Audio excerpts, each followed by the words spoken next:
Les Landis is the president of Landis and Associates, where he helps organizations create workplaces people love and guides teams to boost performance and trust. And we know that because we feel him doing that at all these meetings when he's in the room, right? Oh. Is a recognized employee engagement expert, author, and former head of corporate communications for a major food company where he also helped launch their quality management system. Today, he's going to share with us better problem solving with root cause analysis. Please welcome Les. So I'm going to play a little bit like Steve Denning today. How many of you remember the session that I did about 6 months ago in August? Do you remember what the title of it was? It was Getting Better and Getting Better. What's the name of that book? My book? No, the book that... The Practice of Grounded. The practice of, yeah. Right. And in that book, there was actually a phrase that said, don't worry about being the best. Be the best and getting better. And so I'm going to actually build on that. I talked a lot about some of the principles and the practices that are related to getting better. And I thought I'd give you some tools that you can think about. And so we're going to look at better solutions with root cause analysis. How many of you are familiar with that term?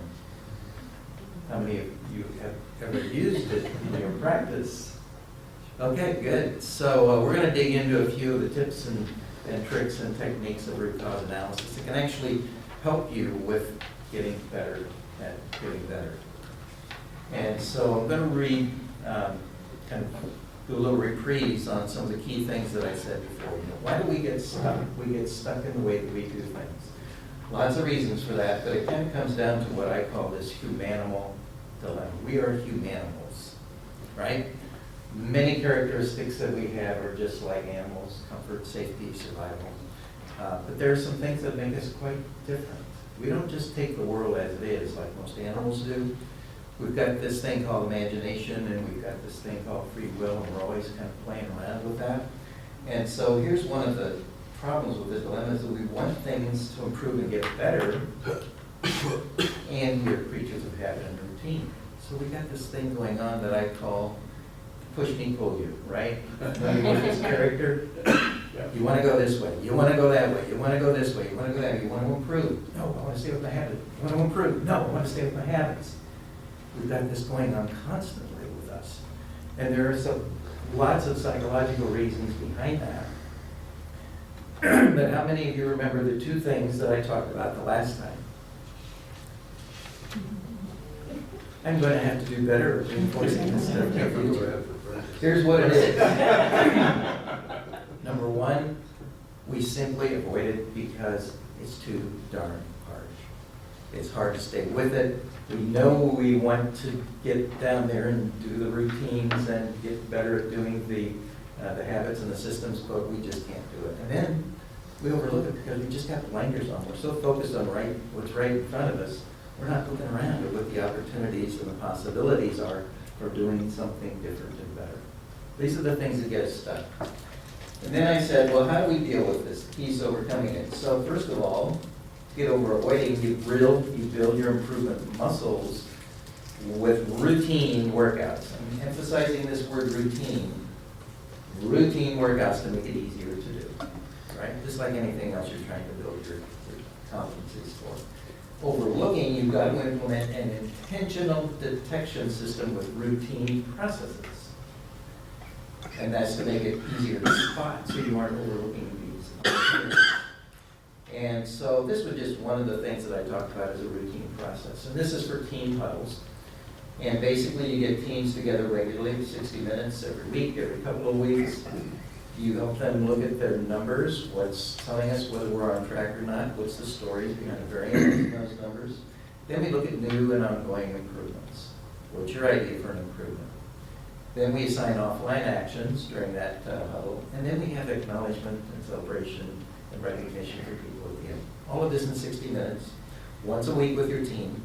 I'm working with a client right now that the teams are just producing such phenomenal little improvements, every single person, every week, one little thing we're changing. We're not trying to boil the ocean.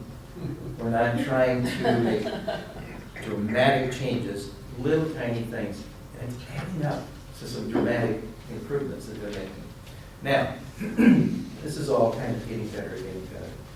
Now I want to talk about tools that you can use to help you get better. Here's the thing I would like to say is, first of all, how many of us are really always using the right tools for the right job, right? We want to make improvements, but yeah, I'm trying to emulate Brian over here with his characters. Not doing quite as good a job as he does, but you get the notion, right? And so we want tools for root cause analysis, and I'm going to give you a few of them right now, so that we can shift from surface symptoms to underlying sources of the problem. We're always working on superficial surface symptoms instead of getting down to the root cause. And here are just some classic examples. Take a look at this. Right? How many of us are doing this? And you know, don't you, right? Amen. This is where Dan lives, but you can see nobody goes to see Dan.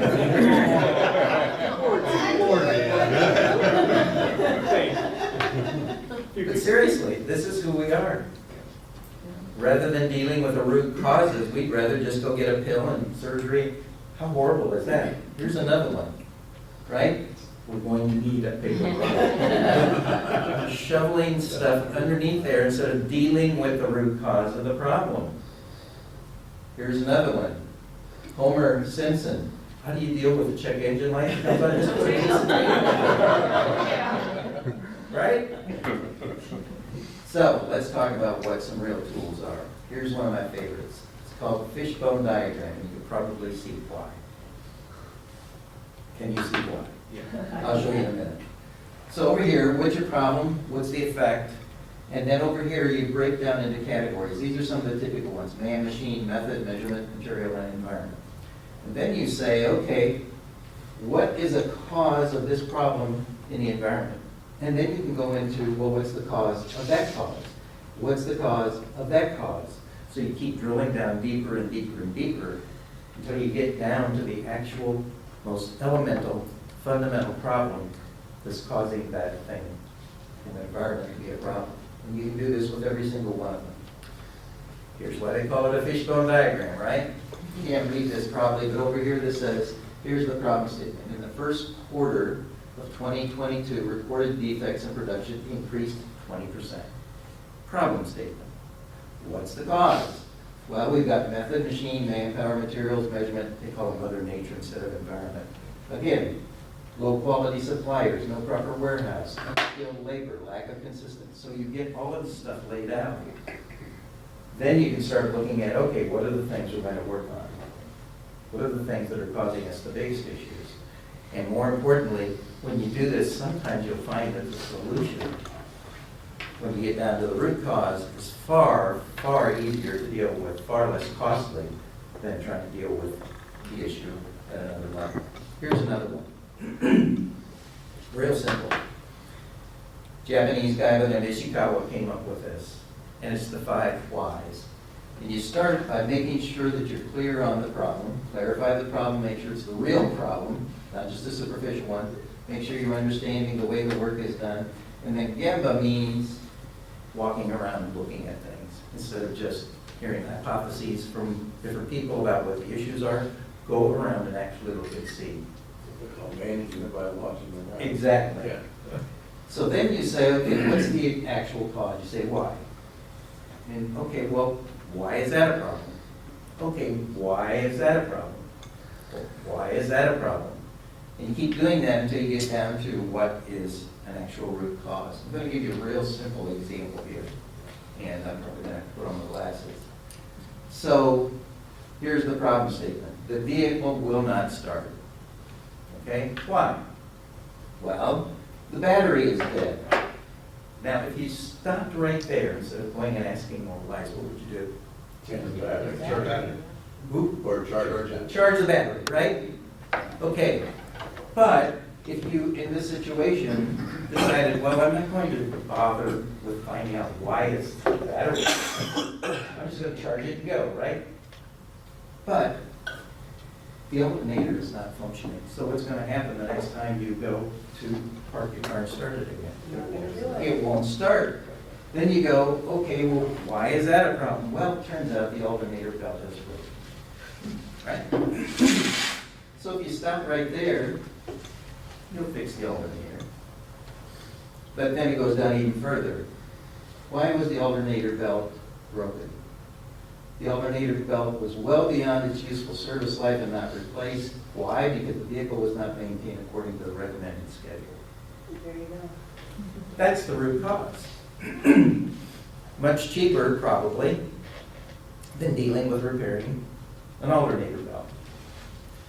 Simple idea. Now, this one is very interesting. Steve's going to help me here, because this is an actual root cause analysis that was done with a situation that was a problem with the Jefferson Memorial. Well, this phone exterior was deteriorating at the Jefferson Memorial in Washington, D.C., a popular monument in the United States. Repairing the stone or painting over the worn areas was too expensive. So park rangers turned to root cause analysis and started asking why. Why was the stone deteriorating? High-powered sprayers were being used to wash the memorial every weeks Why were high-powered washings needed every 2 weeks? because of bird droppings. Asking why stopped because it seemed the cause was found. Workers put nets around the building, but they were unsightly, and the birds found ways around them. So it was back to the drawing board, or the 5 whys. Why are there so many birds? They come to feed on spiders. Why are there so many spiders? They feed on insects at night. Why are there so many insects? They're attracted by lights that shine on the memorial at night. With a new cause found, the question stopped, and a plan was created to reduce the amount of time the memorial spent in the spotlight at night, and it worked. The insects were reduced by 90%, and with the root cause removed, the excessive cleaning was no longer needed. An unexpected benefit was a cost savings realized by using less electricity. This highlights how root cause analysis can involve trial and error, and how the 5 whys isn't always limited to exactly 5 questions. Read more about root cause analysis and the Jefferson Memorial stories at the link below. So is that cool or what? Yeah. I mean, think about all the different things they could have done instead of asking why, until they got down to the root cause. I mean, they could have said, well, let's shoot the pigeons. And how would that have gone over? They could have poisoned the pigeons, right? Yeah. They could have spent all this time trying to get all of the spider webs out of the thing, instead of saying, what's the cause? Turn on the light. It was literally 1 hour later that they turned on the lights. 1 hour, and reduced the insects by 90%. So now I'm going to talk about this thing. I did this years ago, called Document, Execute, Maintain, Monitor, and Improve. Demi process management. Not Demi Lovato, but that helps you remember great. But this is a pretty simple process, because here's the fact. We blame people for problems in the organization, when 90% of the problems aren't due to processes that aren't working well. So what we do is document the as-is process and look at opportunities for revision. And we use a really sophisticated tool called Post-it notes. Laying out a step-by-step of exactly what the process is, and then on a different part of the Post-it note, you put what are the issues and the problems, potential issues and problems, and potential fixes underneath this. And here's an actual example of applying it. Start off, what is the first step in the process, what's the last step in the process, and what's everything in between. And all these blue notes here are potential issues that need to be addressed. And then we transfer all of that onto a process improvement worksheet, so that people then can address every single one of these issues until you get to the new and improved process. You document the new and improved process on the process documentation form. And then you inform all of the affected people of the changes, because you need to know, right? Implement the improved process, monitor and maintain it, check it after 30 days to see if it's really doing what you wanted it to do. Do some periodic reviews, make sure it's on track. And then improve, fix what's not working when the process fails, make adjustments when the improvement ideas are necessary. And here's the thing, this is like the check that you want to do to get your car in, to make sure that it's operating properly, is conduct an annual review of all of the processes. Here's a very simple thing, debrief process. 3 steps, I like, I wish, what if. Why do you do that? I like, it taps into positive emotions, sets an optimistic tone for building on strengths. I wish, it allows sharing feelings about problems and shortcomings with support intent, productive critique. What if? It fosters this freedom to imagine potential solutions. So after you get done with a major project, sit down with your team and ask these questions.